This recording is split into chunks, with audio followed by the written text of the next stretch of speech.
Dad's hand struck my cheek. Before I even understood, he had stood up from his chair. The sound was sharp enough to silence every breath in the dining room, and I remember thinking with a strange kind of calm that my Christmas was ending, the same way too many of my childhood holidays had ended, with a moment that rewrote the meaning of family in my life. My face throbbed and the heat spread across my jaw in steady pulses, yet I did not lift a hand to touch it. I simply sat there, staring at the linen tablecloth while my family stared at me as if I had done something unforgivable. Instead of refusing to sign, a stack of legal papers pushed across the table. Nora had already stood behind her chair, chin lifted, the soft glow from the chandelier making her look almost angelic. She said that I was not worthy to hold Ravenridge Estate, the property grandfather had spent most of his life restoring. She said it with the same cheerful authority she used when ordering wine or directing people around her. There was no hesitation in her voice, only the certainty that she deserved everything placed between us. She tapped the papers with a manicured finger and reminded me that the estate was worth $12.8 million, and that grandfather had intended it for someone who understood the value. She meant herself, of course. She always did. I remember glancing at the stack of papers and noticing the pen already uncapped. The implication was clear. Sign, comply, disappear quietly. The air in the dining room felt staged, like a holiday card that hid tension beneath glossy smiles. My mom's eyes were red around the edges, as if she had been crying before we even arrived. My aunts and uncles sat rigid, pretending to admire the Christmas centerpiece while waiting for the drama to play out. It was the kind of scene people recall years later in hushed tones. For me, it was simply the moment my family decided I no longer belonged to them. I should probably pause here and tell you something. What are you doing while listening to this story? For me, the night it happened, I was sitting at that long dining table under a wreath made of dried magnolia leaves, while the snow stacked against the windows. I did not know the evening would redefine my future, but I knew one thing clearly. I knew I was done letting other people decide who I was allowed to be. Dad leaned over the table and told me that if I did not sign, I was dead to this family. His voice did not waver. He meant every word. That was the moment something cracked in me. It was not dramatic. It was a quiet fracture, like ice shifting under fresh weight. I looked up at him and saw not anger, but expectation. He expected obedience. He expected the same compliance I had given for most of my life, and he expected it now, in front of everyone. Mom kept her hands neatly folded in her lap, staring at the napkin as if it were the most fascinating thing in the room. She did not defend me. She did not defend anyone. Her silence always carried the same message. Do not bring trouble. Do not stand out. Do not embarrass us. Nora waited, the corners of her mouth tightening the way they always did when she thought she was being patient. The family behind her shifted uncomfortably, glancing away as if distancing themselves from the cruelty they refused to acknowledge. My own breath felt too loud in my chest. I wondered if anyone else could hear how hard my heart was pounding. I thought for a moment that maybe I could leave, stand up, but I also knew the threat was real. Dad had cut people out before, usually for reasons far smaller than refusing to hand over a multi-million-dollar estate. I remembered the cousins we no longer acknowledged, the uncle who vanished from every holiday gathering. I had seen how efficiently my family erased people. They did not scream. They did not chase. They simply shut a door behind you and never opened it again. The papers sat between us like a verdict waiting to be carried out. I felt my throat tighten. There was no winning here. There was only choosing which loss I was willing to live with. So I picked up the pen. My hand trembled slightly, and I forced myself to steady it. I did not want them to see fear. If I was going to be erased, I would at least disappear with a straight spine. I signed my name, Victoria Hale. 5 seconds, maybe less. My handwriting looked strangely calm, as if someone else had written it. Nora exhaled a breath she had been holding, a satisfied breath, the kind people release when receiving exactly what they demanded. At that moment, she believed she had secured everything our grandfather built. I sat back, the world tilting slightly, though not from the pain in my cheek. It was the realization that I had just given away something priceless, not the property itself, but the history attached to it. Raven Ridge had been the one place where I felt close to grandfather, where I could walk through the halls and hear echoes of his footsteps, his laughter, his long lectures about preserving things that matter. I wondered what he would think if he saw me now. Thomas Whitaker, grandfather's trusted attorney, had been silent through the entire spectacle. He stood near the end of the table, hands folded behind his back, watching all of us with a neutral expression. He was the kind of man who made careful decisions with slow breaths. When I finished signing, he stepped forward. His voice was steady. He asked Nora if she was absolutely sure she understood this inheritance. The room stilled again, the words landing with unexpected weight. Nora turned toward him, confidence blazing through her like a spotlight. She said she understood perfectly, and that they had wasted enough time already. Thomas lowered his gaze for a moment, then reached into his briefcase. He pulled out a small recording device, the kind that looked outdated yet durable. He placed it gently on the table. No one moved. The hum of the heater filled the silence, a low, steady sound that made the tension feel even sharper.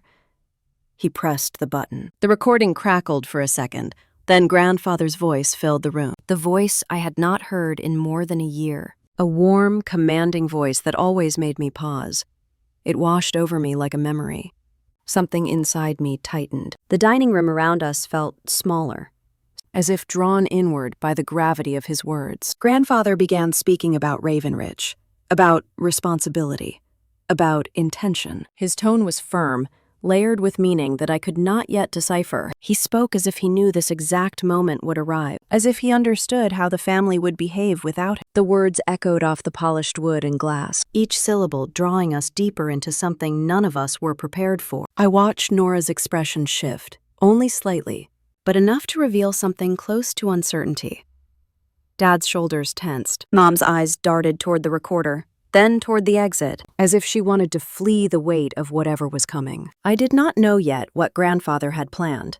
I did not know this recording would be the beginning of everything that followed, but I felt it, a low, quiet whisper inside me that said the story was not over, that the signature I had just written was not the ending, but the opening line of something far larger. Thomas glanced at me, then at Nora, then down at the papers she had demanded. His expression remained unreadable, but something flickered behind his eyes. A warning, or perhaps a promise. The recording continued, grandfather's voice growing clearer, firmer, as if he were leaning toward the microphone, as if he were speaking directly to the person who believed she had already won. And that was the moment the room finally understood that the inheritance I had just surrendered was not at all what anyone thought it was. I sat perfectly still, waiting for the next words to fall. No, they would change everything. Grandfather's voice filled the room with a steady calm that felt almost out of place against the tension wrapped around all of us. He spoke about Raven Ridge the way a man speaks about a living thing, something with bones and breath and history tucked inside its walls. He said that whoever signed for the estate would also accept every financial weight tied to it. His tone held no malice. It was the voice of someone who had prepared for a truth the rest of us had refused to see. When the recording clicked off for a moment, the silence felt heavier than the chandelier above us. Then Thomas pressed another button, and grandfather continued, outlining his intentions one by one. His words were clear. The person who took Raven Ridge would inherit its value, but also its debt, and the obligations attached to it. Obligations he described in the calmest way, as if he were leaving instructions for watering plants rather than financial chains. I felt the air shift around the table. Dad looked toward Nora, waiting to see if she understood the meaning behind the words. Mom clasped her hands together, knuckles whitening, her breath shallow. Nora remained still, though I saw a flicker in her eyes, something like confusion edged with irritation, as if grandfather were inconveniencing her from beyond the grave. Thomas finally reached out and turned off the recording. He straightened, opened a folder, and slid a series of documents closer to the center of the table. I recognized the bank insignia stamped in dark ink. He cleared his throat and spoke with the careful precision of a man who knew the weight of each word he was about to deliver. Raven Ridge Estate was appraised at $12.8 million. My breath caught for a second because hearing the number aloud made everything feel more real. Then Thomas continued. The estate also carried $15.4 million in outstanding loans, accumulated over years of refinancing, expansion, and preservation efforts. Grandfather had taken them deliberately. Thomas clarified that point firmly. They were not accidental expenses or mismanaged funds. They were part of a plan Grandfather put in place long before this night. Dad blinked several times, the realization sinking in slowly, like cold water rising around his ankles. Mom looked from the folder to Nora and back again, her lips parting as if searching for gentle words she could not find. Nora leaned over the documents, scanning them with a frown that deepened with every page. She finally spoke. Her voice was tight but confident. She said the debts were not a problem, that she had contacts in real estate. With a property valued at more than $12 million, she could negotiate, refinance, or sell certain portions to cover everything. She said it as if she had rehearsed this part, as if the world would bend the moment she declared her intention. Thomas lifted his hand slightly, signaling patience. He told her that Grandfather had placed restrictions on the estate. Raven Ridge could not be sold, divided, or liquidated for 5 full years after the transfer of inheritance. The language was airtight. He tapped the document lightly with a blunt fingertip, emphasizing every word. 5 years. No selling, no dividing, no quick solutions.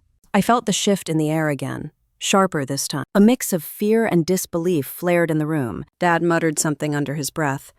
Mom quietly whispered a prayer. Nora kept her jaw clenched, forcing calm even as the color drained from her face. She asked what the 5-year restriction meant in practical terms. Thomas explained that it meant exactly what it said. The estate must remain whole and under the full responsibility of the inheritor for that duration. Then came the second condition. The $15.4 million in debt had to be addressed within 3 months of the transfer. Not 3 years, not a gradual repayment schedule. 3 months. 90 days. The kind of deadline banks did not extend unless extraordinary collateral was offered. And even then, rarely without penalty. David finally lost the stoic pose he had been maintaining. His shoulders sagged and he looked directly at Thomas, demanding to know why this information was not presented before the signing. Thomas replied with composed professionalism. The information had been available for review before any decision, but no one requested clarification. Nora had insisted the signing proceed quickly. She remembered her confidence from moments earlier, the certainty she displayed as she pushed the papers toward. That confidence now wavered. Mom turned to her, her voice trembling, whispering her name as if hoping there had been some misunderstanding. Nora kept flipping through the folder, her movements growing increasingly frantic. She asked if the debt numbers were accurate, if there had been some mistake, if Grandfather had overlooked something. Thomas assured her the documents were reviewed thoroughly. Grandfather knew precisely what he was doing. I sat still, absorbing everything. Part of me felt numb. Part of me felt vindicated. But mostly, I felt a strange calm settling over me, as if the chaos around the table no longer had anything to do with me. I had signed away the estate minutes earlier under pressure so intense it squeezed the air from my lungs. Now I watched the consequences of that decision fall onto the people who demanded it. Nora insisted she could still make this work. She said she had contacts who owed her favors, lenders who would jump at the chance to back a property like Raven Ridge. She said a lot of things that sounded like rehearsed lines she no longer believed. Dad pushed his chair back and stood, pacing behind his seat. He rubbed his hand over his face and exhaled shakily. He asked Thomas if there were any loopholes, any options to pause or renegotiate the terms. Thomas shook his head gently. Grandfather had placed the conditions with full legal backing. The inheritance was binding. The debt deadline was binding. And the 5-year restriction was binding. Mom looked toward me for the first time that night with something like regret flickering in her expression. No apology. Not yet. But something close. Something heavy. Nora suddenly straightened her shoulders, reclaiming her composure. She said she could make it work, that she had dealt with tighter deadlines before, that this was simply a matter of coordinating resources. Her voice held a brittle edge, like thin glass around a candle flame. She asked Thomas how soon the 3-month countdown began. He replied politely, the moment she signed the acceptance form, which she had done before dinner began. Dad swore quietly. Mom closed her eyes. My relatives stared at the walls, the chandelier, and their water glasses. Anywhere but Nora. I felt strangely invisible, as if the moment I signed my name, I vanished from their world. I did not interrupt them. I did not speak. This was no longer my burden. I sat still, hands folded in my lap, my cheeks still throbbing from the slap Dad had given me. The heat from the blow had faded, leaving a dull ache that pulsed with every heartbeat. The conversation around the table deteriorated into fragmented questions. Could they appeal the terms? Could they move assets from other holdings? Could they restructure something, anything? Nora repeated that she had options, that she would do whatever necessary, but her voice lacked certainty. Thomas replaced the documents neatly in his folder. He said grandfather believed responsibility revealed character. It was a line that hung in the air long after he said it. Nora bristled, but said nothing. I realized then that this had never been a mistake or a hidden snag in paperwork. Grandfather had created a test. A trap, perhaps, but a purposeful one. A design built to expose motivations and reveal truths hidden beneath polished family manners. He had predicted this night. He had predicted the pressure. He had predicted exactly who would reach for the estate and why. As the room continued spiraling into frantic whispers and half-formed strategies, I sat quietly and watched them. I watched the people who had demanded my compliance struggle under the weight of what they believed they wanted. For the first time that night, I felt a steady breath fill my lungs. A clear thought rose through the noise. This was not an accident. This was not some cruel twist of fate. This was intentional, deliberate, a consequence crafted long before I walked into that dining room. I looked at Nora, her face pale, her eyes flicking across the documents as if the numbers might rearrange themselves into something favorable. Dad stood behind her chair, one hand gripping the backrest like he needed the wood to steady him. Mom stared down at the tablecloth, her fingers tracing the embroidered edge. I was no longer part of their conversation, but I was witnessing the truth unfold. It was not chaos. It was designed. Grandfather's design. A plan rooted in understanding the people seated at that table better than they understood themselves. And in that moment, I understood something too. I understood that the signature they forced out of me had not bound me to their expectations. It had freed me from them. What happened next would not be an emotional storm. It would be something far quieter, something precise, something earned. As the heater hummed and snow pressed against the window panes, I knew with absolute clarity that none of this was a coincidence. It was the first step in revealing exactly what Grandfather wanted us to see, and I was finally ready to watch it happen. Grandfather's recording faded into silence long after everyone had stopped, yet the weight of his words followed us out of that dining room and settled over. The next morning, like a heavy winter fog, I woke up in my apartment feeling as if I had lived 2 years inside that single. Christmas evening. My cheek still ached from Dad's slap, the skin tender to the touch, but the deeper bruise sat somewhere inside my chest. Not from the blow itself, but from the realization that they had never paused long enough to wonder what any of this meant for me. By the time I brewed coffee and sat at my small kitchen table, messages had already begun appearing on my phone. None from Nora, none from Dad, not even Mom. The first message came from my aunt, a short note telling me everyone was looking for solutions, and that it would be respectful if I did not stir anything up. The second message came from a distant cousin, who never contacted me unless there was family gossip. She wanted to know if the inheritance was really cursed. I set my phone face down and let the screen go dark. I had no desire to participate in their panic. Around noon, I drove toward town to clear my head. Snow clung to the edges of the roads and my car tires hummed quietly over the slush. My mind replayed the conversation from the night before, each moment surfacing like a scene projected on a wall. Nora insisted she could handle everything. Dad's disbelief. Mom's trembling hands. Thomas watched with that calm expression that suggested he already knew the next several steps in this unfolding disaster. When I passed the turnoff toward Raven Ridge, I slowed the car. The iron gates were shut, the stone pillars rising like ancient guards beside them. Beyond the gate, the driveway curved upward toward the estate, the house hidden behind old oaks that had stood longer than any of us had been alive. I wondered if Nora had driven out already. I wondered if she had walked those halls thinking she could mold the place into something of her own. But I kept driving. Raven Ridge was no longer mine in any legal sense, and even though I felt grandfather's presence in every stone and stairwell, I could not bring myself to walk through the gates knowing I had signed it away, under pressure.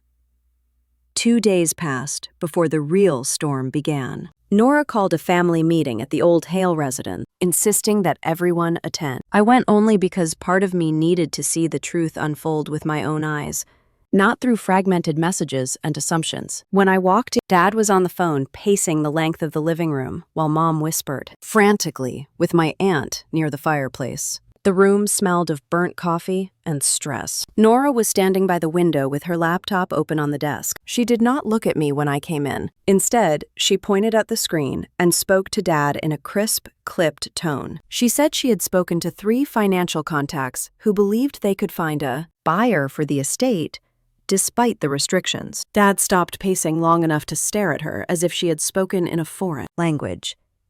Mom asked quietly how that could be possible. Nora responded that everything was possible with enough persuasion. Thomas arrived a few minutes later, carrying a leather binder and wearing the same patient expression he had at DECCOMP. Christmas dinner. He sat down, folded his hands, and waited for Nora to finish her speech. When she did, he asked to see the laptop. She handed it over with the confidence of someone expecting support. He scanned the emails and leaned back, the smallest sigh escaping him. He told her plainly that no buyer could legally take possession while the 5-year hold remained. Grandfather had used wording that could not be bypassed by splitting assets or creative restructuring.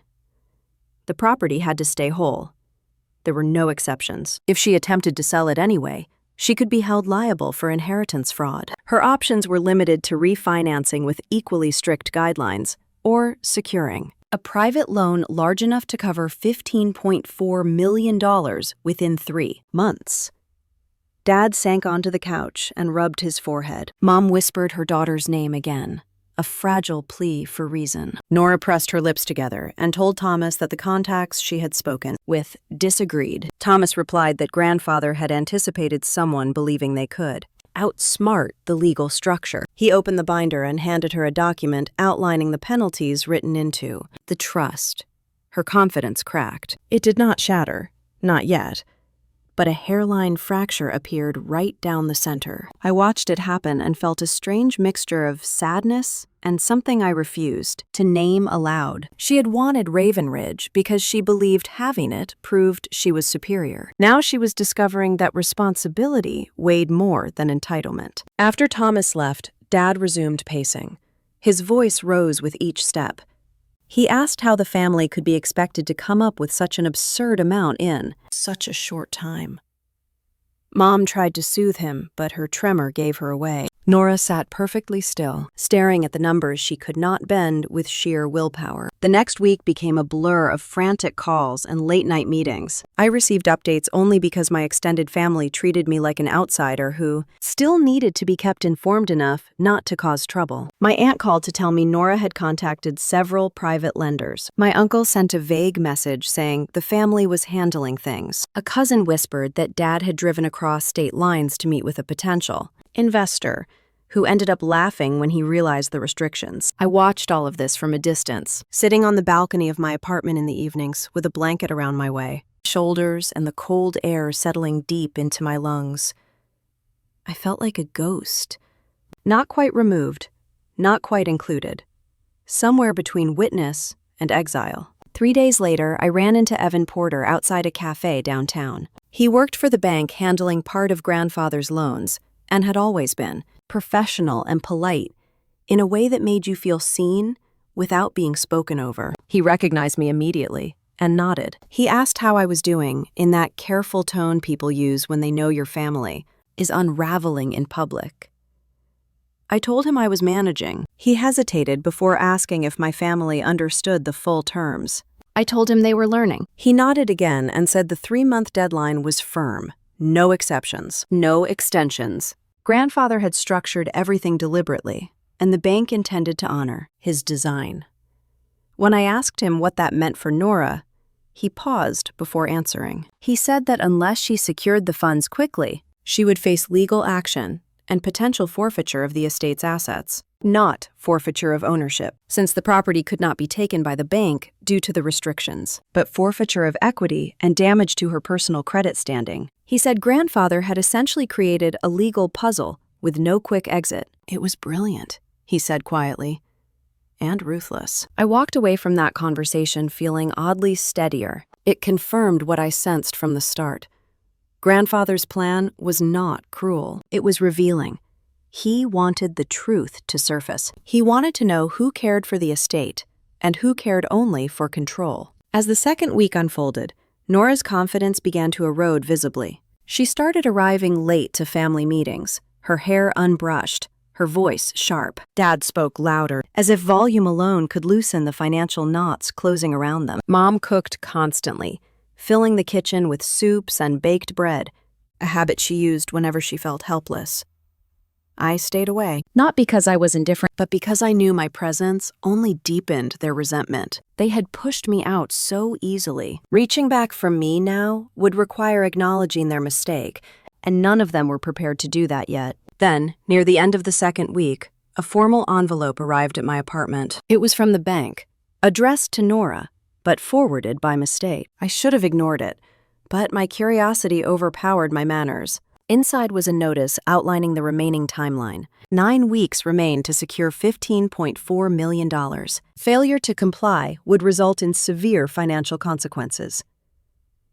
9 weeks, 63 days.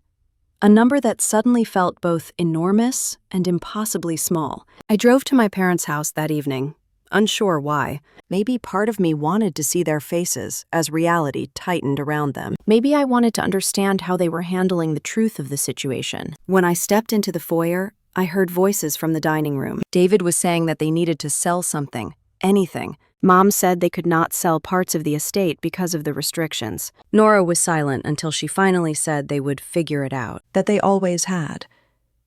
But her voice lacked conviction. The cracks inside her were widening. I did not walk into the room. I stood by the staircase listening quietly. The panic in their voices did not sound like guilt. It sounded like drowning. As I turned to leave, I realized something important. Grandfather had not created this situation to punish us. He created it to reveal us. And we were revealing ourselves exactly as he expected. I stepped outside into the cold night and breathed in the sharp air. For the first time in years, I did not feel weighed down by my family. I felt separated. I felt awake, and I felt the truth forming inside me like a steady flame. The storm had only just begun, but I was no longer standing in the middle of it. I was watching it unfold from the edge, ready to see where the next gust of wind would blow. It did not take long. The next morning, just after I sat down with a cup of coffee that had already gone lukewarm, my phone buzzed with the first call. Then the second, then a third, all from numbers I recognized, all from people who had avoided eye contact with me at Christmas dinner. I let them ring out. Not because I wanted to punish anyone, not because I expected apologies that would never come. I let them ring because something inside me had shifted, something quiet but irreversible. Their panic no longer felt like my responsibility. An hour later, a message from Mom appeared. She wrote that we should talk. She added that the family was going through a confusing time and that misunderstandings needed to be cleared. There was nothing in the text that acknowledged how they had treated me. Nothing about the slap. Nothing about the way I had been forced into signing documents under pressure. It was written with that familiar tone my mom always used when she expected me to. Smooth everything over for the sake of harmony. I placed the phone on the table and went back to my coffee. Around midday, my aunt called. This time I answered. She launched into a breathless explanation about how things had gotten complicated, how Nora was under tremendous stress, how Dad had not meant to scare me, how everyone was trying to come together as a family. She said the word family 5 times in less than a minute. I listened without responding. When she finally paused, she asked if I understood what was at stake. I told her I understood perfectly. The silence that followed made it clear she did not know what to do with that answer. By the end of the day, it became obvious that the weight of the $15.4 million debt had settled fully on Nora and on Dad. They were reaching out not because they wanted me back, but because they were drowning and needed someone on shore to toss them a rope. Panic had taken the place of pride. But panic does not sound like remorse. It sounds like desperation in a polite voice. The first real attempt to contact me came that evening. I had just finished reheating leftover soup when my phone rang again, this time with Nora's name on the screen. I let it go to voicemail. She called again, then again. She left a message on the 4th attempt. Her voice was tight, brittle, stretched thin from lack of sleep. She asked me to call her back so we could discuss practical matters, not feelings, not mistakes. Practical matters. I did not delete the voicemail. I listened once, then placed the phone face down on the counter. Something in me wanted to feel satisfaction, but instead I felt a deep, steady calm.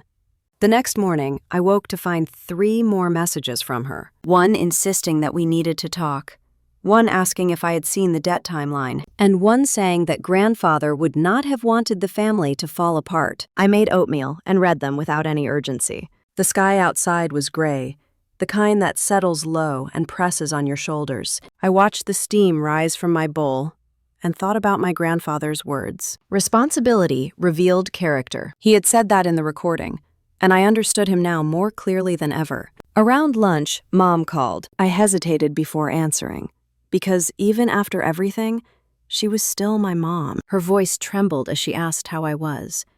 She asked if I had eaten. She asked if the bruise on my cheek had faded. And then, after the soft questions, she slipped into the real purpose of the call. She said the situation with the estate was complicated, that Nora was trying very hard, that perhaps if I reached out, we could all find a way through it together. I closed my eyes and leaned back in my chair. Mom talked about unity, about loyalty, about keeping the family from collapsing under the weight of this unexpected responsibility.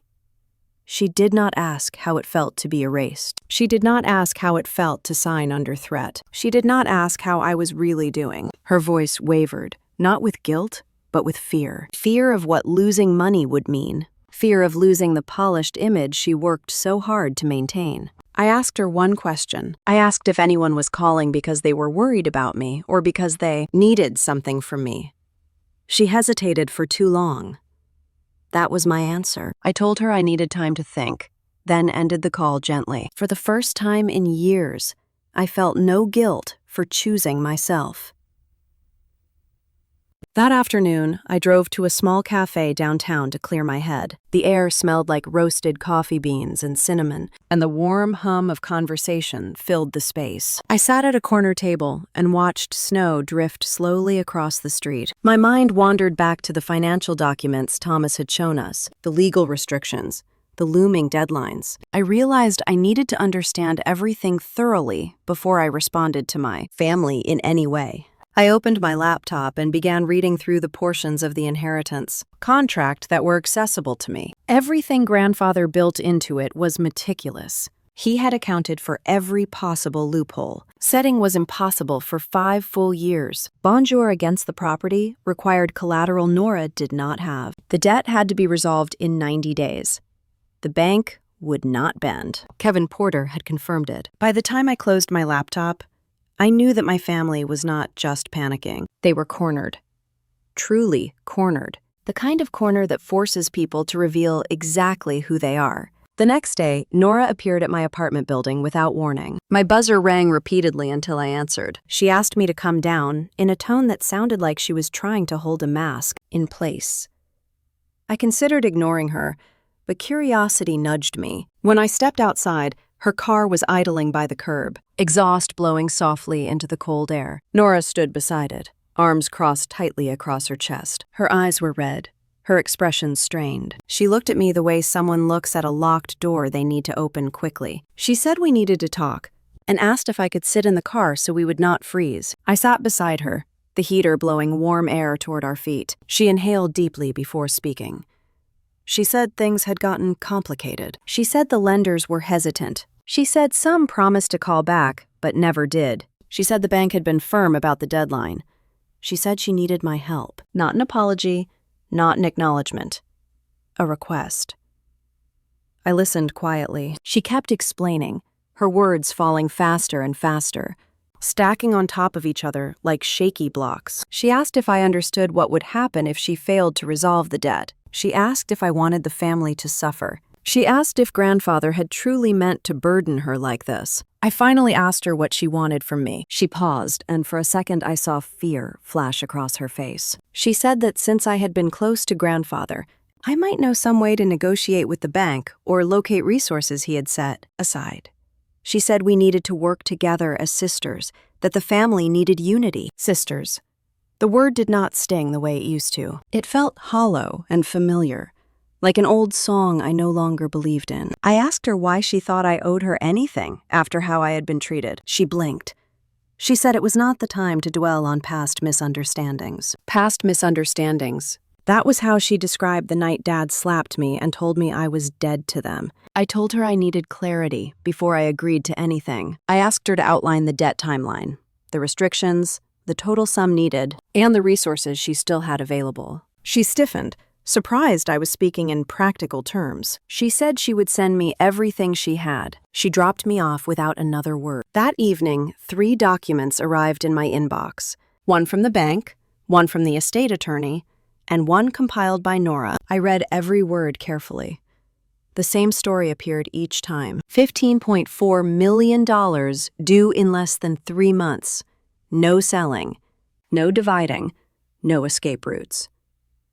The next morning, my phone rang again. This time, it was Dad. His voice was sharp, brittle, carrying the remnants of pride that had finally begun to crack. He asked if I could come over to talk. I told him I was busy. He asked again, and there was something in his tone I had never heard from him before. Not softness, not love, something closer to fear. I agreed to stop by later that evening. When I arrived, the house was dim except for the light in the dining room. The same table where everything had unfolded sat waiting, but now there were papers spread across it.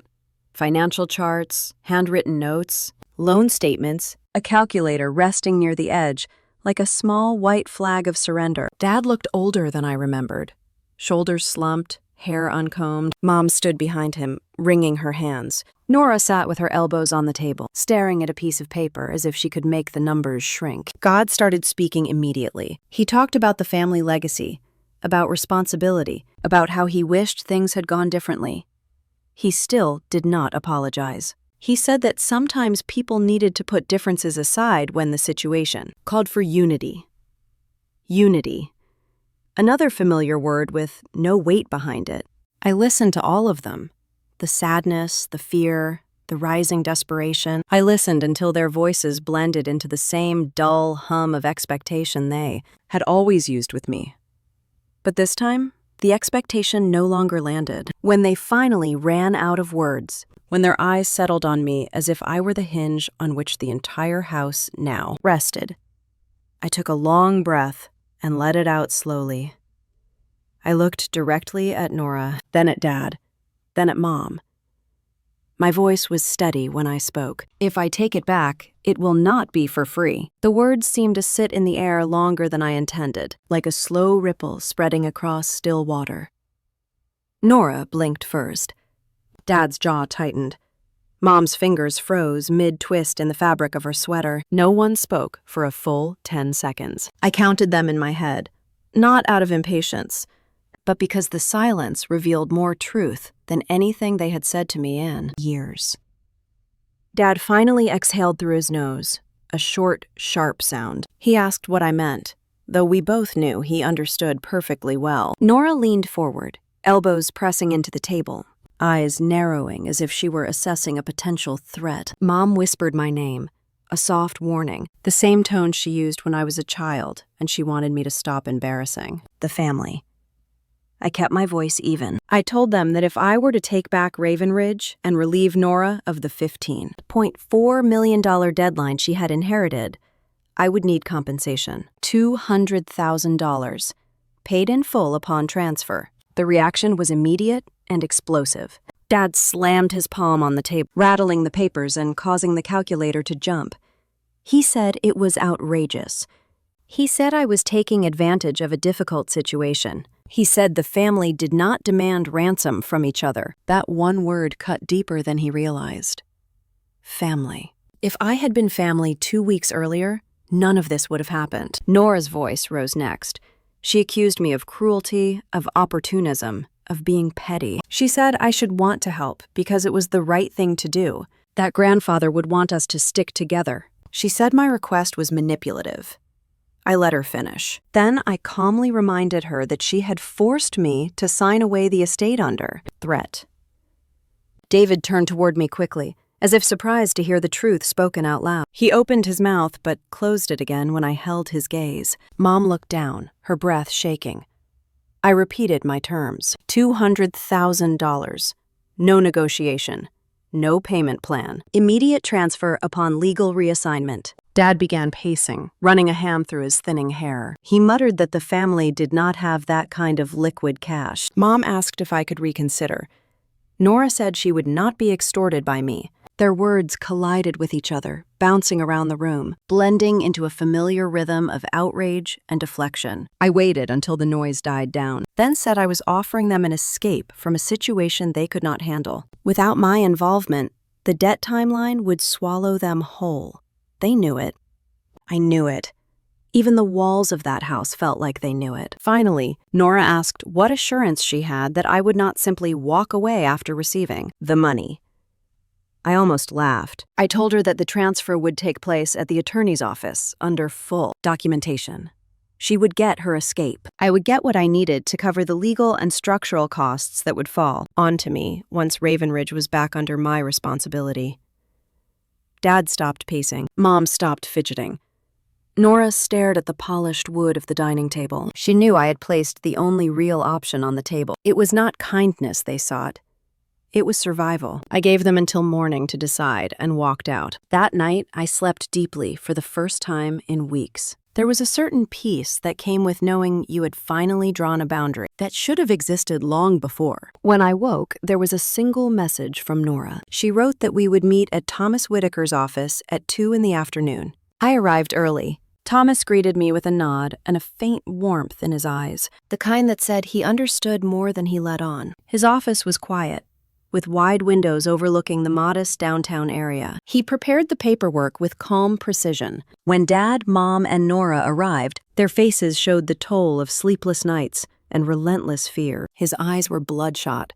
Mom's coat was buttoned crookedly. Nora looked like she had aged a decade overnight. She sat down across from me with a controlled breath and asked Thomas to explain the transfer process as if formal language could soften the reality of what she was about to do. Thomas outlined everything slowly. My taking back the inheritance would relieve Nora of legal liability. Once the estate was returned to me, the 3-month countdown and the $15.4 million debt would become my responsibility. In exchange, Nora would transfer $200,000 to me immediately through a certified check. No loopholes, no delays. Dad argued again that it was too much. Thomas reminded him that the debt was nearly 80 times larger. Nora cut him off, saying they had no choice. Her voice trembled, but she held herself together. She signed the check with a shaky hand and handed it to Thomas, who inspected it before placing it in an envelope. Then came my turn. I picked up the pen and signed the documents, returning Ravenridge to my name. My hand did not shake this time. My name flowed smoothly across the page, steady and deliberate. The moment the pen left the paper, I felt something settle inside me. Not pride, not victory. Something quieter. Ownership of my own decisions. Ownership of my own life. Nora slumped back in her chair, her breath releasing in a long exhale. He rubbed his temples. Mom dabbed her eyes with a tissue. It was a moment of release for them, the lifting of a crushing weight they had never been prepared to carry. For me, it was something else entirely. It was stepping back into a legacy with eyes wide open. Thomas gathered the documents and excused himself to make copies. When he left the room, An awkward quiet filled the space. He finally looked at me, but instead of gratitude, his expression held something else. Resentment, maybe. Fear. Maybe both. He said the family appreciated my help. The family. That phrase again. I nodded, but did not respond. Mom said she hoped we could move forward from this. She said it softly, the way someone speaks while tiptoeing across thin ice. I did not answer her either.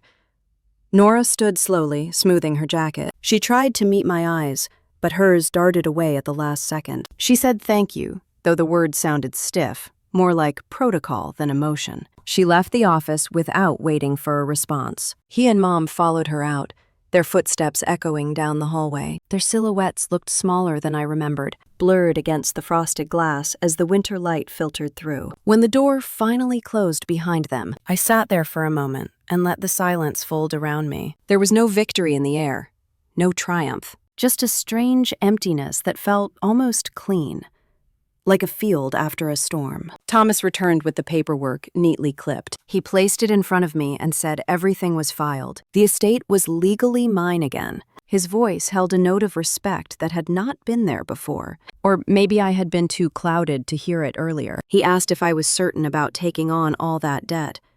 I nodded. He studied me for a moment, then closed the folder carefully. He said grandfather had always believed I was stronger than the family realized. I did not respond. I simply gathered my coat and stepped out into the cold afternoon. The sky was pale, almost colorless. The air carried that sharp winter scent that feels both cleansing and brutal. I stood on the sidewalk with the envelope containing the certified check tucked safely inside my bag. $200,000. Enough to breathe. Not enough to save Raven Ridge. Not nearly enough for that. But I also knew something that my family had not understood. Grandfather never left things to chance. As I walked toward my car, snowflakes began to fall, slow and light, drifting like small pieces of truth settling in the air. No one had won today. Not really. But someone had escaped, and someone had stepped into the next chapter of a story grandfather had written, long before any of us realized we were characters inside it. The sky was still pale when I reached my car, the snow drifting in slow circles around me, settling on my coat and hair like quiet reminders that winter was nowhere near. Finished. I sat behind the wheel for a long moment, the folder resting on the passenger seat, my fingers still tingling from the cold and from the weight of what I had just taken back. Raven Ridge was mine again.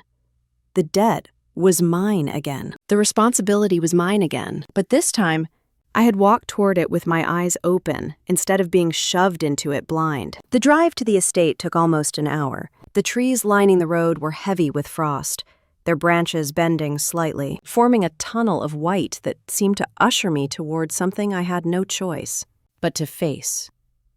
When the iron gates finally appeared, they looked different to me, less imposing, less like barriers, more like an invitation to step into whatever grandfather had meant for me to discover.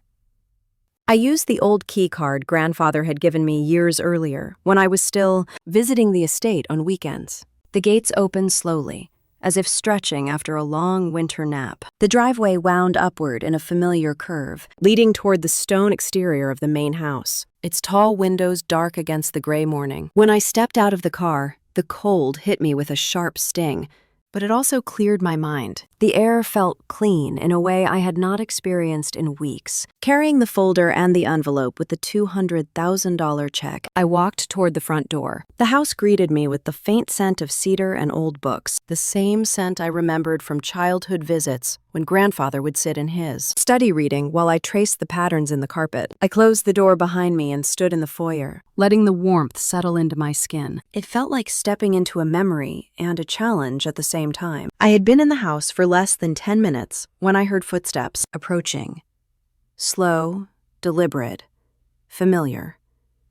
It was Ruth Whitaker. She stepped into the foyer with a calm expression that held both exhaustion and quiet authority. Her silvery hair was tied back neatly, and her tailored coat was dusted with snow. Her eyes, always sharper than her gentle voice suggested, studied me carefully. She said she knew I would come sooner rather than later. Then she gestured toward the sitting room, inviting me to talk. I followed her, carrying the folder as if it were something fragile. Ruth had worked with grandfather for decades. She understood the estate better than anyone. She understood the financial structure, the legal constraints, and the emotional history tied to every inch of land. Her presence felt like an anchor in a sea of uncertainty. We sat near the fireplace where a small fire crackled softly. She asked how I was holding up. I did not sugarcoat anything. I told her the truth. I was steady but uncertain, determined but not naive. I knew exactly how much weight I had taken on and how little time I had to carry it. Ruth nodded slowly, her expression unreadable. She told me that grandfather had trusted me above all others, not because I was the oldest, not because I was the most capable on paper, but because I saw the estate as more than a trophy.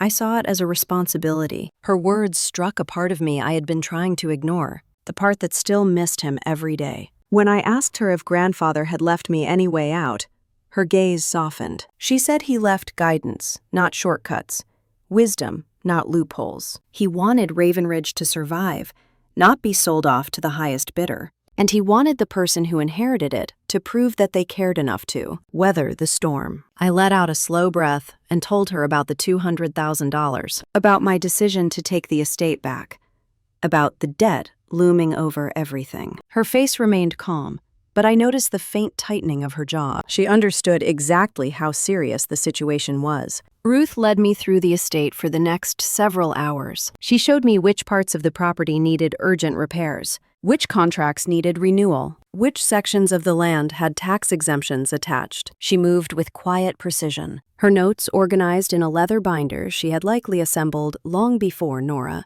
ever tried to claim the estate. I walked beside her, absorbing everything, feeling the weight grow heavier and heavier. The $200,000 would cover immediate expenses. It would stabilize the property.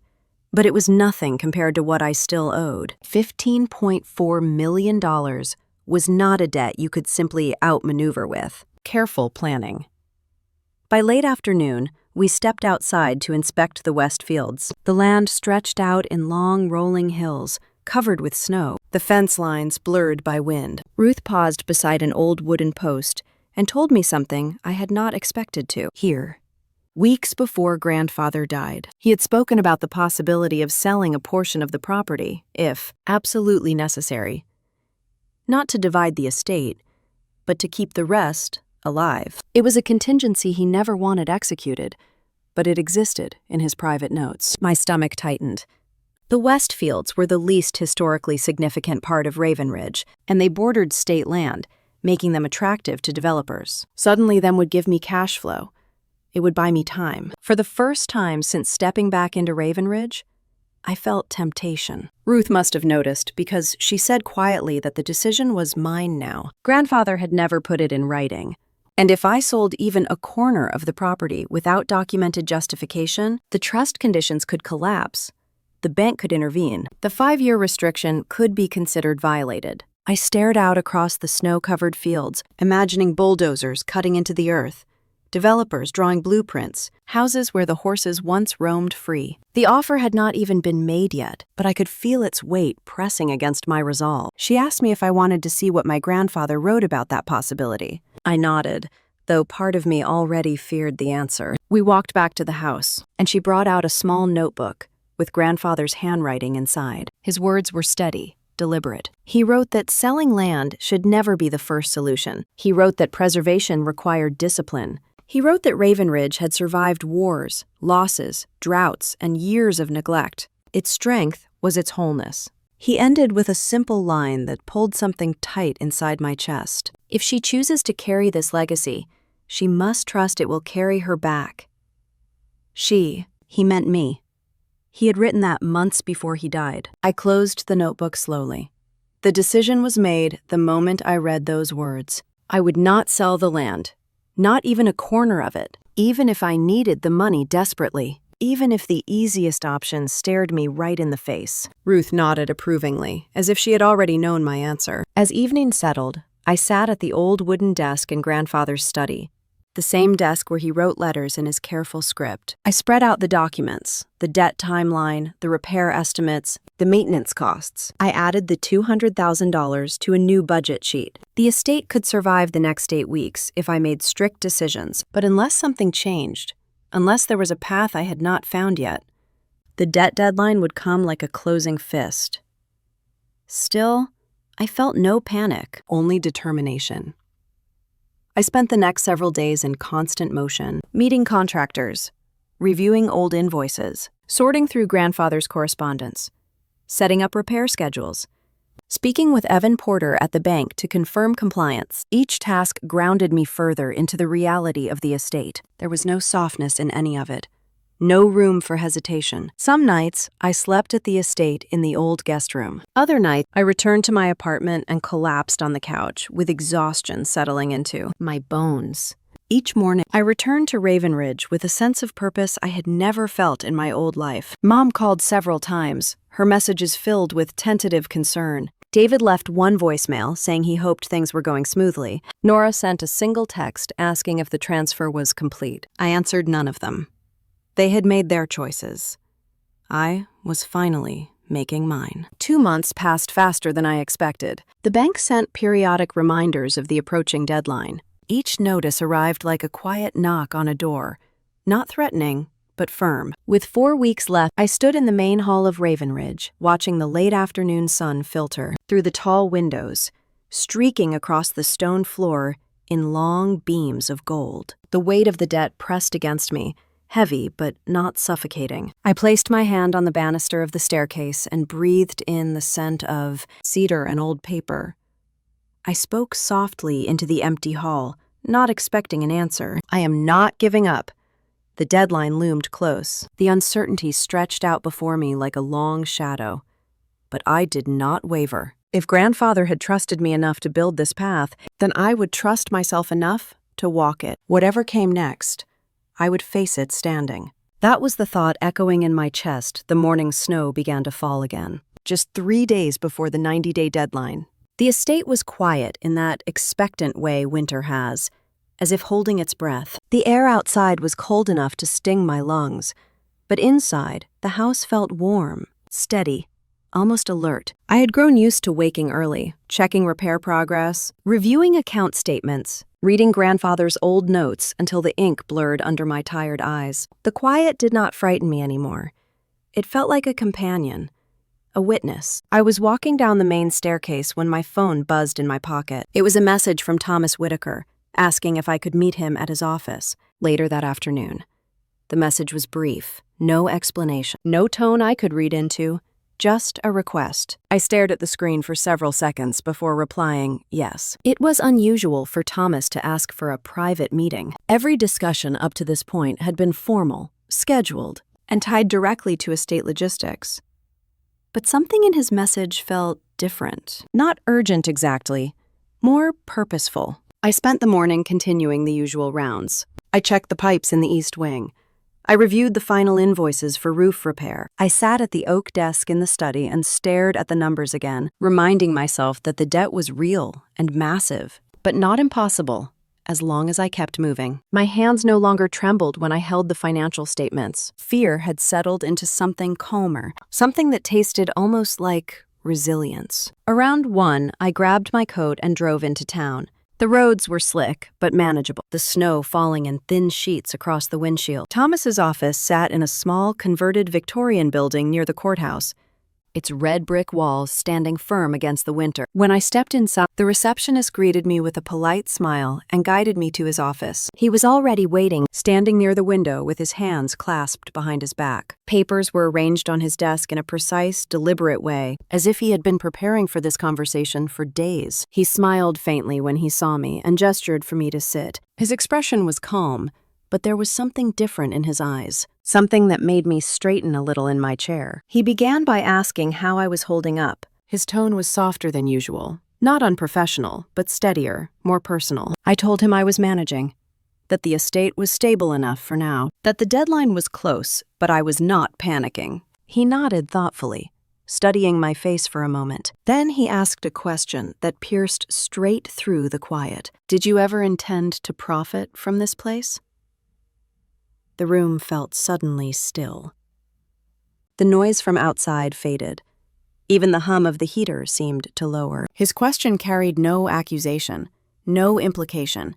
It was asked with the same tone one might use to confirm a signature or clarify a date. Simple, direct, important. I felt my breath catch for a second. Not because the answer was complicated, but because it was so simple. No, I had never wanted to profit from Raven Ridge. Not when I was younger and wandered its halls. Not when grandfather taught me how to care for its old beams and delicate garden. Not even now, when taking it back had come with a weight that could crush anyone unprepared. I told him no. The steadiness in my voice surprised me, but it also felt true in every part of my body. I never wanted to strip it. I never wanted to flip it. I never wanted to sell it for quick gain. I wanted to preserve it because that was how grandfather taught me to love something. Through stewardship, not ownership. Through care, not possession. Thomas held my gaze for a few seconds longer, as if measuring something I could not see. Then he reached for a drawer behind him and pulled out a thick folder sealed with a small brass clip. He placed it gently in front of me. He said this was the final part of grandfather's estate planning, something that had been created privately in 2021 and protected under separate legal filing. Something that no one, not even my family, knew existed. I felt a pulse in my throat as I opened the folder. The first page carried a title printed in clear, dense type. Quiet Recovery Trust. Below that, a number written in ink that made my breath stop for a second. $20.6 million. I looked up sharply at Thomas, not understanding, unable to form words. He waited until I found my voice again, though it came out in a whisper. "What is this?" He explained that grandfather had established the trust 3 years earlier. It was designed as a final safeguard, a lifeline, but not an easy one. The trust was meant only for the person who inherited Raven Ridge, and genuinely intended to preserve it, not sell it, not profit from it, not treat it like a trophy. The funds were earmarked strictly for recovery, stabilization, restoration, and long-term preservation of the estate. It was not a gift. It was not a reward. It was a responsibility. My heart pressed painfully against my ribs as I listened. I asked him why grandfather had not revealed the trust earlier. Why did he let me walk into the debt knowing how heavy it was? Thomas folded his hands and said, "Grandfather knew the estate could only survive if the one who carried it understood its weight. If he had revealed the trust too soon, it would have become a safety net, not a purpose." His voice remained steady, gentle, but unapologetic. Grandfather had believed that struggle clarified intention. He believed that ease clouded it. I stared down at the document again, the words beginning to sharpen through the haze of emotion. The trust held $26 million, enough to wipe the debt clean, enough to protect the estate, enough to allow Raven Ridge to breathe again. But the trust could only be activated once. It could not be withdrawn for personal use. It could not be used to pay unrelated debts. It was, in every way, designed to serve the estate and nothing else. I felt neither joy nor triumph, no thrill of victory, only a deep quiet that settled into my bones, a sense of understanding that felt both heavy and right. Grandfather had not left me alone, but he had also not rescued me early. He had waited until I chose Raven Ridge freely before giving me what I needed to sustain it. Thomas watched me closely, reading my reaction without intruding on it. He asked if I was surprised. I told him surprise was too small a word. Elim did not fit either. It felt more like stepping into a room I had been walking toward my entire life, without realizing it. He smiled faintly at that and said grandfather would have liked hearing those words. I asked if Nora or my parents had been aware of the trust. His answer was immediate. No, they had no legal right to know, and even if they had learned of it, they would not have met the requirements. The trust required proof of sustained intention to preserve the estate. Their actions, both at Christmas dinner and in the weeks that followed, had made their motivations painfully clear. For a moment, I felt a flicker of sadness. They had pushed so hard to take something they did not understand, something they were never meant to hold. Thomas handed me a second document. Instructions for activating the trust. The steps were clear. The explanations are concise. The trust would transfer funds directly to designated accounts tied to estate, restoration, and debt repayment. I would not receive a personal check. It would all move quietly, privately, in the background of the financial world. Quiet recovery. Grandfather's name for it felt perfect. I sat back slowly, the edges of the folder cool beneath my fingers. My breath came out in a long, slow stream. The weight did not lift, but it shifted. It became something I could carry without breaking. When I finally looked up, Thomas asked if I was ready for what came next. My answer came without hesitation. Yes. He nodded once, satisfied.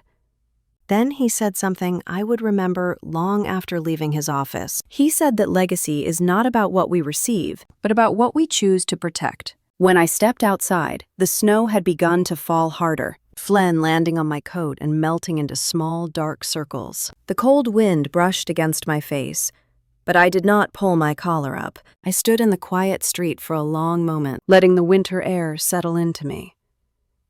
Grandfather had not abandoned me, but he had waited for me to choose myself, to choose Ravenridge, to prove, not to him, but to myself, that I was capable of carrying what he carried for decades. The trust was not a rescue. It was a continuation. I walked back to my car, the folder pressed against my chest, the weight of it both lighter and heavier than anything I had held before. The folder was still warm from my hands when I started the engine, the hum of the heater rising as the snow continued to fall. I drove back toward Ravenridge in a quiet that felt different from all the other drives in the past 3 months. This one was not filled with fear or pressure or the dragging weight of a ticking clock. It felt steady, certain, almost grounded. The Quiet Recovery Trust was not just a solution. It was a map, a set of rails guiding me toward the next steps. There was nothing emotional about it, nothing flashy or triumphant. It was simply the tool I needed to do what I had been trying to do on my own. I reached the estate just as the light began to dim across the hills. The windows glowed warm from inside, reflecting the snow as it drifted across the lawn. When I stepped through the front door, the house felt alive, not in a sentimental way, more like a building, ready to work again after too long sitting dormant. I set the folder on the study desk and turned on the lamp. The yellow glow spread across the papers, soft but clear. Then I opened my laptop and began the real work. The trust's funds were held in a separate account under strict rules. I spent the next hour on a secure video call with Thomas and the bank, initiating the release of the first portion. The numbers moved with clinical precision. $20.6 million, held like a dormant engine, and with each authorization, it began to shift into motion. The first release went directly to the bank holding the $15.4 million loan. It took several minutes for the system to process. My heart did not pound. My breath did not catch. I simply watched the progress wheel turn, feeling a slow understanding settle over me. I was clearing the debt that had nearly crushed my entire family. When the final confirmation appeared, I stared at it for a long moment. Then I closed the window and leaned back in my chair. The silence of the room wrapped around me like something solid. Ravenridge was no longer drowning. There was no rush of adrenaline, no triumph, just a firm, quiet sense of control. I moved on to the next tasks immediately. Payment to contractors were initiated. Repair crews were scheduled for long-term projects instead of quick fixes. Insurance documents were updated. Tax filings were reviewed. I typed emails. I signed authorizations. I double-checked every figure twice. By the time I looked up again, the clock on the wall read almost 9. The house was still warm, the fire in the sitting room crackling faintly down the hall. Real control felt nothing like the kind my sister once wanted. It was not loud. It was not glamorous. It was not about power over others. It was about steadiness, clarity, action. The next morning, I returned to my routine. Coffee, layers of clothing to fight the cold, a walk through the grounds to assess the overnight snow. Everything felt sharper, as if the estate sensed the shift too. Halfway through the morning, I received a call from Thomas. He said he had informed my family that the debt had been resolved. He did not say how. He simply stated that Ravenridge was fully secured and that all financial obligations had been satisfied legally. The trust was confidential, so the explanation was limited to one sentence. The estate is no longer under threat. He said my family had been shocked. Then I was stunned, then quiet. I listened without asking any follow-up questions. Thomas seemed to understand, because you volunteered no extra details. Not once did he mention gratitude from them. Not a single thank you. Not a message asking how I managed it. Not a word acknowledging the weight I had carried when no one else could. It felt strangely appropriate. My phone buzzed later with a text from Mom. She said she had heard everything was resolved. She did not ask how. She did not ask if I was all right. She simply wrote that she was relieved. Dad sent a short message hours later. He said he hoped we could move forward as a family. That was all. Nora did not write at all. I turned my phone face down and went back to work. The next few days unfolded like a series of steps that had been waiting for me. I reviewed the long-term restoration plan Grandfather had drafted. I met with Ruth in the library to outline the structural updates the estate needed. She spoke with a calm conviction I had grown to appreciate deeply. She told me that Grandfather had always known the estate needed someone with a long view, not someone chasing profit, someone who understood that old houses survived because people tended to them, consistently, not dramatically. We walked the East Wing together, examining the beams Grandfather had reinforced in the late 1990s. Ruth told me stories I had never heard. Times when the estate had nearly been lost to weather. Times when Grandfather had used his own savings to keep it afloat. Times when he had fought zoning boards and preservation committees to protect the land from being carved up. His fingerprints were everywhere. Not literal ones, but the evidence of his choices, his care. In maintaining the estate, I felt closer to him than I had since he died. 2 weeks after the debt was erased, I met with the head groundskeeper, a man named Lewis, who had worked at Ravenridge for more than 30 years. He was quiet, reserved, but his eyes lit slightly when he talked about soil conditions or the best months to prune the old orchard. He asked me what my plans were now that everything was stabilized. I told him I intended to follow my grandfather's blueprint. Slowly, intentionally. He nodded, as if that answer earned me a place at a table I had not realized existed. Work continued through the winter. Roof repairs, electrical updates, preservation of the original doors and trim, clearing debris from the north slope, meetings with the local historical society, reviewing security upgrades. Every step felt like planting a seed in frozen ground, trusting it would take root when spring came. Meanwhile, karma unfolded quietly. No one in my family lost their home. Their savings remained untouched. Their livelihoods remained intact. But something fundamental had shifted. They no longer had control. Not over Ravenridge, not over the narrative of what had happened, not over me. They learned all developments through Thomas. They received no details they had not earned. They had no influence, no seat at the table, no authority to question decisions. They had removed themselves from the center of the story the moment they pushed me out. Now, they were simply observers. Once, that might have made me feel vindictive satisfaction, but now, it simply felt accurate, balanced, a natural redistribution of what had always been uneven. One afternoon, as March approached, I received an unexpected email from a preservation foundation. They congratulated me on securing the estate and invited me to join a regional committee focused on restoring historic properties. The message mentioned Ruth's recommendation. I read the email slowly, feeling something like warmth rising gently in my chest. Not pride exactly, more like belonging. Later that week, I received a letter addressed in my grandfather's handwriting. Ruth had found it tucked inside a book in his study and delivered it to me, personally. The envelope was worn, the ink slightly faded. Inside was a single piece of paper. He wrote that if I was reading the letter, then I had chosen the estate willingly. He wrote that legacy was not about inheritance, but about stewardship. He wrote that Ravenridge would challenge me, drain me, test me, but also strengthen me.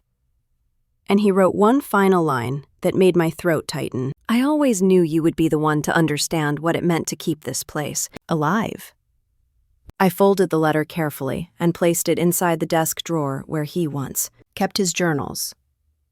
In the following days, the estate became busier than ever. Contractors came and went, plans were updated, new equipment arrived. The restoration projects gained momentum as winter slowly began to loosen its hold on the land. On a crisp morning near the end of the month, I stood on the upper balcony overlooking the fields. The sky was bright, the air cold but hopeful. Workers moved below like small, purposeful figures, carrying materials, taking measurements, marking ground for the next phase. Control did not feel like power. It felt like responsibility was placed in the right hands at last. It felt like honoring something worth preserving. It felt like the quiet satisfaction of choosing a path that was difficult and walking it anyway. And as I stood there, the wind brushing across my face, I realized something important. For the first time in my life, I was not trying to prove anything to anyone. I was simply doing the work I was meant to do. And Raven Ridge, in its old, patient way,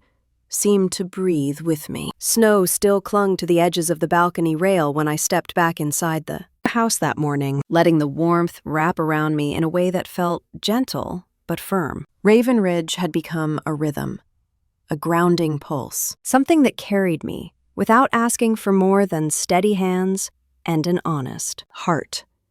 The kind of responsibility that grew quieter as it became more natural. The 3-month deadline had passed. The debt had been cleared. Restoration plans were unfolding week by week. My days were filled not with crisis, but with work. Everyday work. Real work. The kind that made me sleep deeply at night. It took a while for the rest of the world to catch up. The first shockwave hit my family almost immediately after the legal filings were finalized. Word travels quickly in small towns, especially when a property like Raven Ridge is involved. People began talking, not about the drama at Christmas dinner, not about the inheritance tug-of-war. They talked about restoration, preservation, funding, vision. My name came up in conversations where it had never been invited before, and theirs no longer did. Dad called once after the filings were made public. His voicemail was short, clipped, almost rehearsed. He said it seemed like things were going well, and he hoped eventually we could have a conversation. I listened once, then deleted it. Not out of anger, just out of clarity. There was nothing left that needed to be said. Mom left 3 messages over the next week. Her tone shifted each time. One sounded hopeful, one sounded anxious, and one sounded like she had finally accepted something she had resisted for years. She asked if I wanted to come over for dinner one night, just the 2 of us. I did not. I loved her. But I was done being the bridge she expected me to build while she stood safely on the other side. Nora did not call, not once, but I heard through extended relatives that she had been under scrutiny at work after someone mentioned the inheritance situation. No one knew the detail, only that she had taken on a responsibility she could not manage. People in professional circles dislike incompetence more than scandal. It stains quietly, the way water seeps under old floors. She lost a big client shortly after. Then another. Her position in the company did not vanish overnight, but the shine she depended on had dulled. Reputation is a currency some people never learned how to save. Dad's standing in the community shifted too. He had always been proud of being the man who could negotiate anything, smooth any tension, secure any loan. But when word spread that the estate debt had been left to me, people began whispering that maybe he was not as steady as he claimed. There is no humiliation sharper for a man like my father than realizing his influence has quietly receded. None of this made me feel victorious. Not even for a moment. It simply made sense. Actions came home eventually, whether quietly or loudly. In their case, they returned in silence. I kept my days full. Ruth and I held weekly meetings in the library, her binder always stacked with new updates. Lewis walked me through seasonal planting schedules and soil rotation. Contract moved through the halls, marking spots for structural improvements. The sound of tools and ladders and footsteps became the soundtrack of the estate. Sometimes, on afternoons when the sun warmed the old stone walls just enough, I would find myself standing by the south windows with a mug of tea, watching workers move across the grounds like small pieces of a much larger picture. There was no drama anymore. No race against the clock, just steady progress. That was what real control looked like now. Not power, not revenge, just direction. In late spring, an envelope arrived in the mail addressed to me by hand. It was from the Preservation Foundation that had invited me to join their committee months earlier. Inside was a formal acceptance letter with meeting dates and a schedule of upcoming events. They wanted to tour Raven Ridge in the summer. The idea made my chest warm. I pinned the letter to the board above the study desk and sat back, letting myself take in the moment. Grandfather would have smiled at this. Not a wide grin, just that small, satisfied nod he gave when something was beginning to bloom exactly the way he hoped it would. I did not tell my family about the letter. There was no reason to. They were no longer part of this chapter of my life. Around the same time, Mom tried one more time to reach me. She left a voicemail saying she missed me. She said she wanted to talk about everything, that maybe she had made mistakes she was finally ready to acknowledge. Her voice cracked a little near the end. I listened to the message carefully, then saved it instead of deleting it. I was not ready to respond, but I was no longer angry. Distance had become a kind of healing all its own. Dad sent a message too. He wrote that he hoped I would remember that family mattered, even when things got hard. It was a familiar line, one he had used all my life as a tool to steer me back into place. I did not respond. He had lost the ability to steer anything when he slapped me at Christmas dinner and told me I was dead to the family. Karma did not need to raise its voice. It already had its answer. I ran into a cousin at the grocery store in early June. She hesitated before approaching me, then offered a polite smile. She said she had heard about the restoration and how beautiful the estate was looking. She asked if I was overwhelmed or excited. I told her I was both. Then she lowered her voice and said the rest of the family did not understand how. I had managed the debt. They were confused, frustrated, even hurt. I shrugged and told her that sometimes people only get hurt when they lose, something they never respected in the first place. She nodded slowly, then hugged me before walking away. Life went on, day by day, week by week. The estate changed. I changed with it. By midsummer, the west fields were blooming in thick green waves. The orchard was trimmed and healthy again, and the roof repairs were nearly complete. The estate felt lighter, fuller, stronger. One evening, I walked the length of the driveway at sunset, the sky gold and pink above the trees. The air was warm, and the gravel crunched softly under my boots. I felt the kind of peace that does not come from winning, but from arriving exactly where you are meant to be after taking the long way around. I stopped near the gates and looked back at the house glowing against the fading light. Raven Ridge did not look like something saved. It looked like something becoming itself again. My phone buzzed in my pocket. A message from an unknown number. When I opened it, I saw only 2 words. I am sorry. No name, no punctuation. Just those 3 small words, typed by someone who finally understood. Too late, what? Real loss, felt like. I stared at the message for several seconds before locking my phone and sliding it back into my pocket. I did not need to know who sent it. Forgiveness was no longer the currency of my life.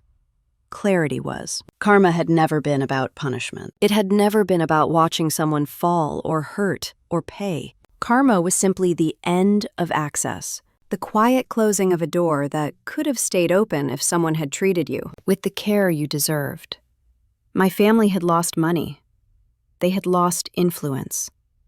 They had lost their position around the table. But the real consequence was simpler.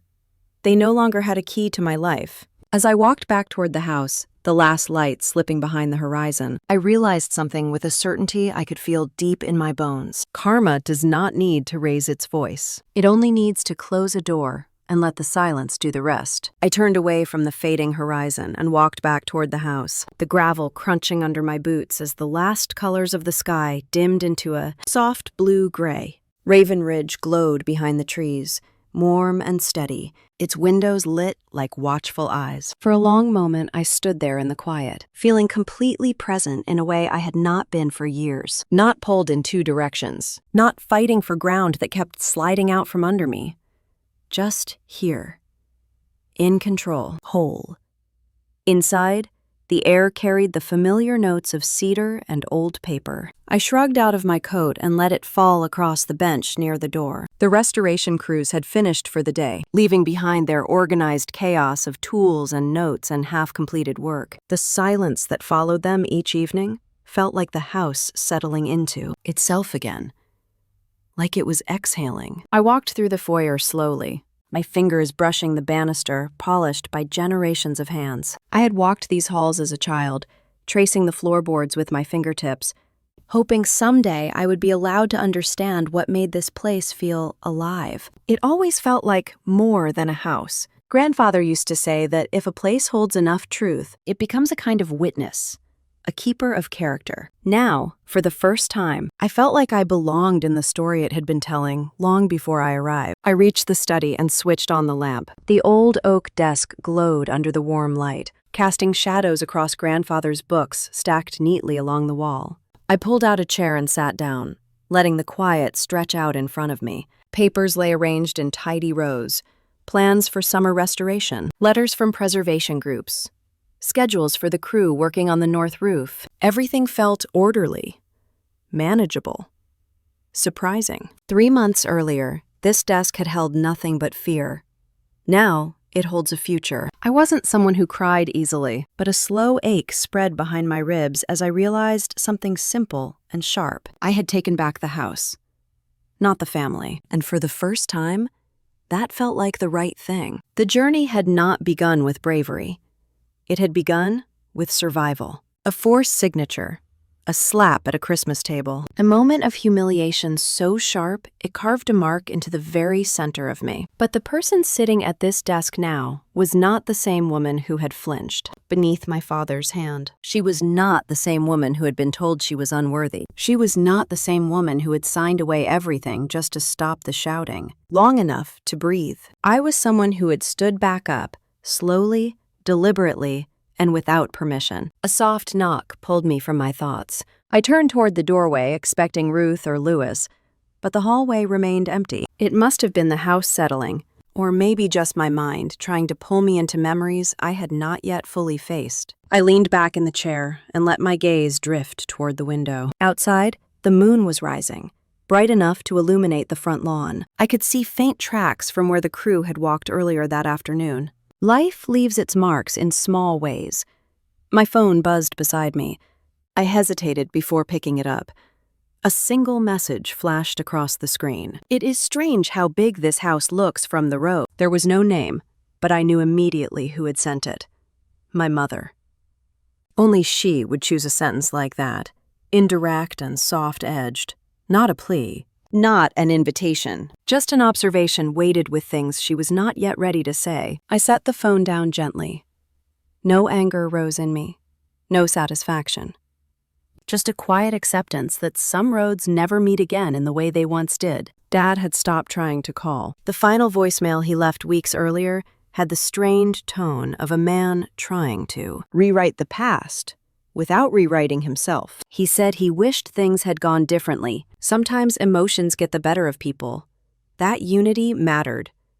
Unity, a word used so easily when no one wants to take responsibility for the fracture. I did not respond to him either. As for Nora, she existed now as a name spoken in passing by relatives who still thought blood was a lifelong contract. I had heard from a cousin that she had taken a leave of absence from work. Another said she had been quieter than usual. No one mentioned whether she regretted anything. No one mentioned whether she would do it differently if given another chance. I doubted it.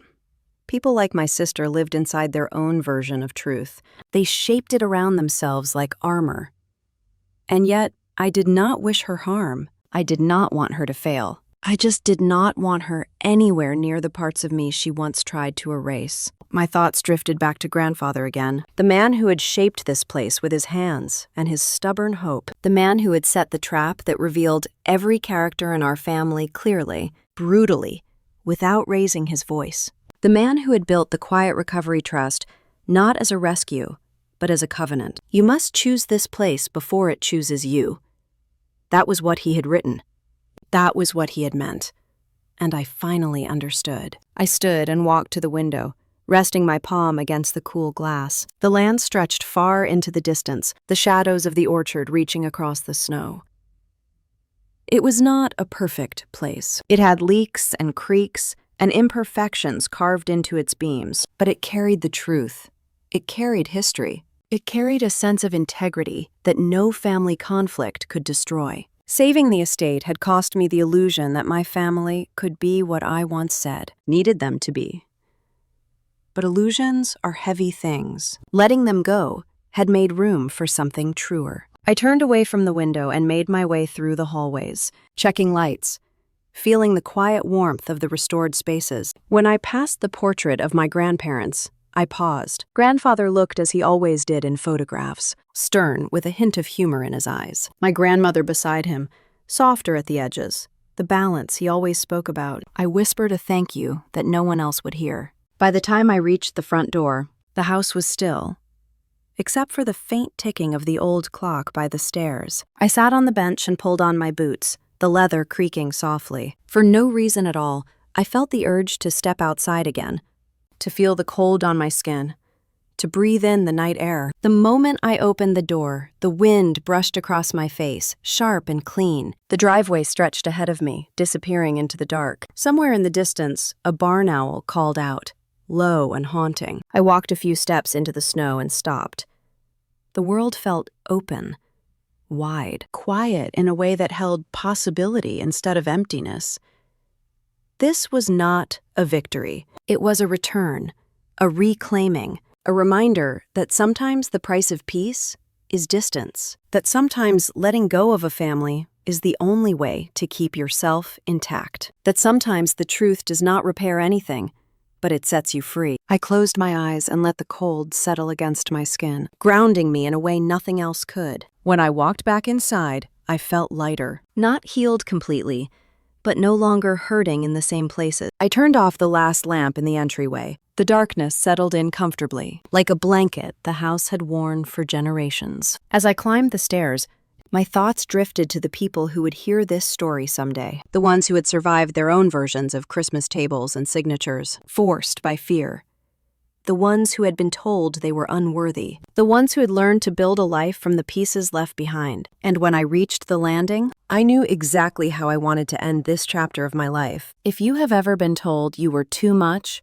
or not enough for your own family, remember this: silence can be power, and truth can be the loudest revenge. Tell me in the comments what integrity means to you and where you are listening from.